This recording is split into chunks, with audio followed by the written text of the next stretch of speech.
Success, सफलता क्या है। अलेक्जेंडर जब फिलिप अपने पिता की मृत्यु के बाद राजा बना मैसिडोनिया का, तो उसकी उम्र कोई 18-20 साल के लगभग थी। और उसने एक डिसाइड किया कि मुझे इस दुनिया को जीतना है। दुनिया को क्यों जीतना है? असल में इसके पीछे भी एक छोटी सी कहानी है, और वो ये है कि ये माना जाता था कि अलेक्जेंडर जो है वो ग्रीक देवता, जो सबसे प्रभावशाली देवता थे, ज्यूस, उनका बेटा है। और एक बार जब वो 10 साल की उम्र में अपने पिता के साथ एक सभा में बैठा था, तो एक घोड़ा लाया गया जो कोई भी काबू नहीं कर पा रहा था। और अलेक्जेंडर ने 10 साल की उम्र में ही उस घोड़े को, उस बिगड़ैल घोड़े को काबू में कर लिया। तब उनके पिता ने कहा कि अलेक्जेंडर, मैसिडोनिया तुम्हारे लिए बहुत छोटा पड़ेगा। और शायद तब अलेक्जेंडर को लग गया होगा कि अब मैसिडोनिया छोटा होगा तो मुझे तो बहुत बड़ा करना है। मेरी सफलता तो इसी में है कि मैं दुनिया को जीत सकूं। अलेक्जेंडर का गुरु था एरिस्टोटल। एरिस्टोटल ने ही उसको दर्शन की, फिलॉसफी की, समाज की, इन सब चीज़ों की, राजधर्म की शिक्षा दी। एरिस्टोटल को जब पता चला कि इरादा अलेक्जेंडर का कुछ ऐसा है, तो जैसा कि गुरु लोग करते हैं, उसने एक सलाह दी कि इससे पहले कि तुम विश्व विजय के पथ पर निकलो, एक बार डायोजनीज से जरूर मिल लो। ये डायोजनीज कौन था? डायोजनीज भी एक दार्शनिक था, एक विचारक था, जो किसी राजघराने से ही था और बड़ा ही सुंदर सौष्ठव का मालिक था। उसकी फिजिक, उसकी पर्सनालिटी बहुत ही खूबसूरत थी, लंबा चौड़ा ग्रीक देवता जैसा। पर रहता था वो जैसे यहाँ जैन दिगंबर लोग रहते हैं, एकदम नग्न रहता था। किसी चीज़ से उसको लगाव नहीं था, निष्प्रिय था, कुछ भी उसके पास नहीं था। जहाँ मिल गया वहाँ खा लिया, जहाँ ज़रूरत पड़ी वहाँ सो लिया, बस ऐसा ही जीवन था डायोजनीज का। अलेक्जेंडर ने सुन तो रखा था कि डायोजनीज कोई है जिसकी बड़ी चर्चा है, तो चलो मिल ही लेते हैं। अब एरिस्टोटल ने कहा है तो इसमें कोई बात होगी। अलेक्जेंडर जब मिलने गया तो डायोजनीज नदी के किनारे धूप में ऐसे ही नंग धड़ंग लेटा हुआ था। अलेक्जेंडर पहुंचा तो डायोजनीज ने नोटिस नहीं लिया। अलेक्जेंडर को थोड़ा सा बुरा लगा कि मैं यहाँ का राजा और ये ऐसे ही निष्प्रिय पड़ा हुआ है। उसने कहा कि मैं अलेक्जेंडर हूँ और मैं यहाँ का राजा हूँ। डायोजनीज ने कहा तो? अब अलेक्जेंडर का दिमाग ठनका कि अरे, इस आदमी को इतना भी फर्क नहीं पड़ रहा है कि मैं यहाँ का किंग हूँ, यहाँ का राजा हूँ और इसके सामने आकर खड़ा हूँ। उसने कहा असल में ये बात यह है कि मैं विश्व विजय पर निकलना चाहता हूँ और मैं जा रहा हूँ, तो मैं चाहता हूँ कि मैं आपके लिए वहाँ से क्या लेकर आऊँ।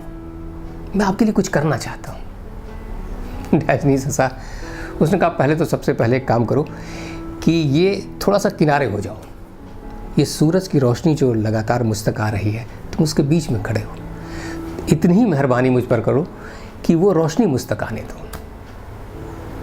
अलेक्जेंडर को लगा कि अरे, इस आदमी की बस इतनी शिक्षा है। मैं यहाँ का राजा, मैं यहाँ का सम्राट, मैं इससे कह रहा हूँ कि मैं आपके लिए कुछ करना चाहता हूँ, इसको मुझसे कुछ चाहिए नहीं, बस इतनी सी मेहरबानी कि आप धूप का रास्ता छोड़ दीजिए। अब अलेक्जेंडर को लगा कि गुरु ने डायोजनीज से मिलने के लिए क्यों कहा था। एक मैं हूँ जिसे सारी दुनिया जीतनी है, इसके बिना मुझे चैन नहीं है, मुझे बहुत कुछ पाना है, और ये शख्स है, इसे कुछ भी नहीं पाना, इसे किसी चीज़ से मतलब नहीं है। एक तरफ शायद एरिस्टोटल ने यही सोचा होगा कि अलेक्जेंडर को अपने कंट्रास्ट से मिलाना जरूर चाहिए। किसी भी व्यक्तित्व को, आप जैसे भी हों, अगर आप अपने कंट्रास्ट से मिलते हैं, ठीक अपने विरोधी व्यक्तित्व से मिलते हैं, तो आप बहुत कुछ जीवन के बारे में समझते हैं। और शायद एरिस्टोटल अलेक्जेंडर को शिक्षा देना चाहते होंगे कि जीवन का अर्थ, हालांकि ये कहा जाता है कि एरिस्टोटल ने ही प्रेरित किया था उन्हें विश्व विजेता बनने के लिए, पर कह नहीं सकते, इसकी कोई बहुत पुख्ता जानकारी नहीं है। लेकिन ये भी सच है कि गुरु का काम शिक्षा देना है, तो उन्होंने महसूस किया होगा कि जितना ज़्यादा एग्रेसिव है अलेक्जेंडर, जितना ज़्यादा उसके अंदर जिजीविषा है, जितना ज़्यादा उसके अंदर अभिलाषा है, जितना ज़्यादा उसके अंदर महत्वाकांक्षा है, उसे एक ऐसे व्यक्ति से मिलाना चाहिए जिसके अंदर कोई महत्वाकांक्षा नहीं है, कुछ भी पाने की अभिलाषा नहीं है। और शायद तभी इसीलिए अलेक्जेंडर ने कहा होगा कि अगर मैं अलेक्जेंडर नहीं होता तो मैं डायोजनीस होता। पर क्या डायोजनीस ने कभी कहा कि मैं डायोजनीस नहीं होता तो मुझे अलेक्जेंडर होना था? नहीं, डायोजनीस को डायोजनीस ही रहना था, उसे कुछ और नहीं होना था। तो क्या डायोजनीस असफल आदमी था और अलेक्जेंडर सफल था, जो केवल 32 की एज में, 32 साल की उम्र में इस दुनिया को अलविदा कह दिया? तो सफलता क्या है? हमारा समाज सफलता के बहुत सारे मानदंड तय करता है।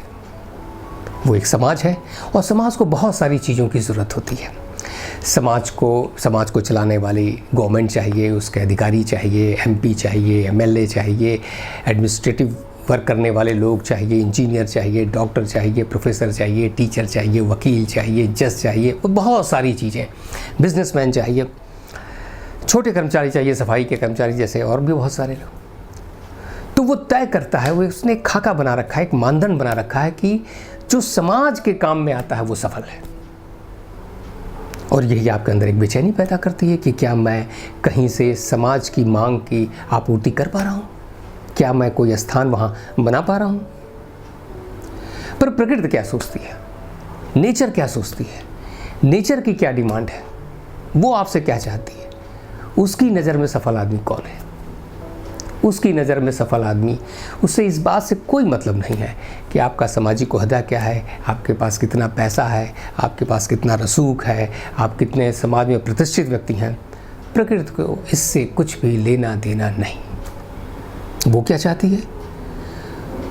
उसका प्रश्न है कि क्या आप जिंदा हैं और किस हद तक, कितने समय तक, कितने लंबे समय तक, आपका जीवन कितना लंबा है, आप कितने स्वस्थ हैं, और आपने अपनी प्रजनी को बढ़ाया कि नहीं। ये प्रकृति का प्रश्न है। आज सुबह जब आप उठे होंगे और अगर आप नोटिस करें या आप जानने की कोशिश करें तो लाखों लोगों ने आज सुबह आंख नहीं खोली है। लाखों लोग इस दुनिया को किसी न किसी वजह से छोड़ गए हैं। तो ये जिंदा रहना क्या कम सफलता है? और इसीलिए प्रकृति आपसे बस इतनी सी डिमांड करती है। एक बार मैं अपने शहर गोरखपुर से मुंबई आ रहा था और जब ट्रेन चलने को हुई तो एक बूढ़ा सा आदमी जल्दीबाजी में आकर उस कंपार्टमेंट में, उस ट्रेन की कंपार्टमेंट में चढ़ गया। AC 2 टियर का शायद वो डिब्बा था और उसमें ऐसे तो थोड़ा मुश्किल होता है किसी को भी ऐसे ही चढ़ जाना। लोगों ने थोड़ी आपत्ति की। कंडक्टर आया, उसने पूछा, बाबा आप कैसे चढ़ गए इसमें? उन्होंने कहा, अरे मैं स्टेशन पर आ गया था और ट्रेन छूट रही थी, यही डिब्बा सामने था, मैं इसमें चढ़ गया। टिकट उनके पास था नहीं, उनके पास इतना पैसा भी नहीं था कि वो इसको अपग्रेड करा सकते थे या कुछ कर सकते थे। टीटी ने उनसे पूछा कि आपकी उम्र कितनी है?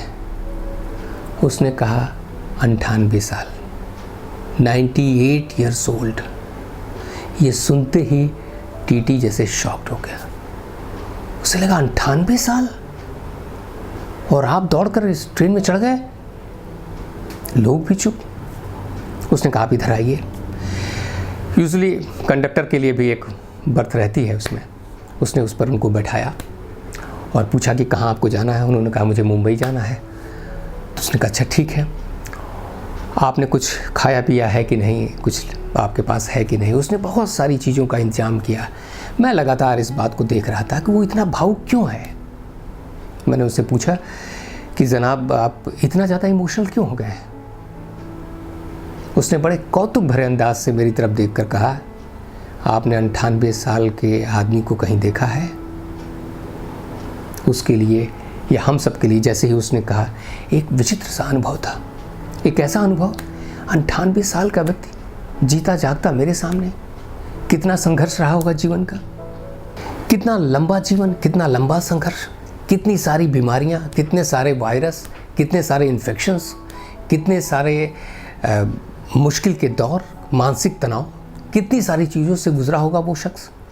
और 98 साल की उम्र में वो ट्रेन में सफ़र कर रहा है, अकेले, अपने बूते। क्या वो जीवन के विजेताओं में से एक नहीं है? और शायद इसीलिए वो जो कंडक्टर था वो इतना प्रभावित था। तो दरअसल ये जो सक्सेस है अपने आप में एक रिलेटिव टर्म है, एक आइडिया है। सफलता और असफलता दोनों आइडिया, किसी नज़रिए से कोई सफल है, किसी नज़रिए से कोई असफल है। आइंस्टाइन फिजिक्स के बहुत बड़े विद्वान थे, पर बैंक का हिसाब किताब नहीं रख पाते थे। हमेशा उनको बैंक के हिसाब किताब में उनसे गलती हो जाती थी, जबकि वो गणित के इतने बड़े विद्वान थे, वो दुनिया के बहुत बड़े बड़े प्रॉब्लम्स को सॉल्व करने की क्षमता रखते थे। और एक बार तो उन्होंने कहा था कि ये जो कंपाउंडिंग होती है, ये जो चक्रवृद्धि ब्याज लगता है, कंपाउंड इंटरेस्ट जिसको कहते हैं, उसको उन्होंने दुनिया का 8वां आश्चर्य कहा था। ये आइंस्टाइन के समझ में नहीं आता था कि ये कैसे काम करता है, बैंक की ये प्रणाली कैसे काम करती है। तो हो सकता है फिजिक्स के बहुत विद्वान हो सकता है अर्थशास्त्र के बिल्कुल नहीं, तो आप वहाँ फेल हैं। हो सकता है कि आप क्रिकेट बहुत अच्छा खेलते हो, पर हॉकी बिल्कुल नहीं। बैडमिंटन में तो मत पूछिए, आपका हाथ ही नहीं हिलता। तो आप कहीं सफल हैं, कहीं असफल हैं। लेकिन एक नज़रिए से देखने पर कि आपने चुना क्या है। आपने फिजिक्स का प्रोफेसर होना चुना है तो आप हो गए हैं, आप सफल हैं। आप क्रिकेट का खिलाड़ी बनना चाहते हैं, आपने वो काम कर लिया, आप सफल हैं। आप बैंक में नौकरी करना चाहते हैं और आपने कर लिया है तो आप सफल हैं। एक मैगज़ीन है फोर्ब्स, वो हर साल 100 सफल लोगों की लिस्ट निकालती है, जो प्रभावशाली लोग हैं जिन्होंने दुनिया पे इम्पैक्ट डाला है। अब उन 100 लोगों में तय है कि दुनिया के लोगों का नाम तो होगा नहीं, कुछ 100 लोगों का ही, और उसमें भी ये खेल चलता रहता है कि अगले साल कौन कितने पायदान ऊपर होगा। जो दूसरे नंबर पर है उसको पहला होना है, जो 5वें नंबर पर है उसे दूसरा होना है, शायद पहला भी होना है, जो 10वें नंबर पर है उसे 5वां होना है। इस तरह से तमाम चीज़ें ऐसी चलती रहती हैं। तो फोर्ब्स ने तो बता दिया कि दुनिया में ये लोग कामयाब हैं, लेकिन क्या सामान्य आदमी की कोई कामयाबी नहीं है? क्या सामान्य लोग कामयाब नहीं होते? तो ऐसा नहीं है। सोशल साइंटिस्ट जो समाजशास्त्री हैं, उन्होंने एक डेफिनेशन, एक परिभाषा तैयार की है कि आखिर दुनिया में हम किसे सफल आदमी मानते हैं। उनका कहना है कि अगर आप जो कुछ भी करते हैं, आप इतना कमा लेते हैं कि आप अपने परिवार का भरण पोषण कर सकते हैं और आपके सर पर कोई छत है, वो छत किराए की भी हो सकती है, ऐसा नहीं है, आप स्ट्रीट पर नहीं रहते, आपके पास कोई छत है या उसको अफोर्ड कर सकते हैं आप, और आपके कुछ बहुत बेहतरीन रिश्ते हैं, तो आप एक सफल आदमी हैं। यहाँ भी रिश्ता होना बहुत महत्वपूर्ण है सफलता के लिए, और जो सफल लोग हैं वो जानते हैं कि उनकी सफलता में रिश्तों का कितना बड़ा योगदान है। तो सच पूछा जाए तो सफलता कोई बहुत बड़ी सी चीज़ नहीं जिसको लेकर हम तनाव में हो जाते हैं कि अरे अब कोई क्या करेगा, कैसे करेगा। समाजशास्त्रीय दृष्टिकोण से सफलता बहुत एक सामान्य सी चीज़ है जो कोई भी अवेल कर सकता है थोड़े से एफर्ट के साथ। अगर आपने सोच लिया कि मुझे एक छोटी सी दुकान खोलनी है और आप दुकान खोल लेते हैं, थम्स अप। अगर आपने सोच लिया कि मुझे एक छोटी सी नौकरी करनी है और आप उसे पा लेते हैं, तो भी आप सफल हैं। अगर आप सोचती हैं कि भाई मुझे और कुछ नहीं करना है, मुझे गृहिणी बनना है, मुझे होम मेकर बनना है, आप एक अच्छे से परिवार को संभाल रही हैं, आप एक सफल महिला हैं।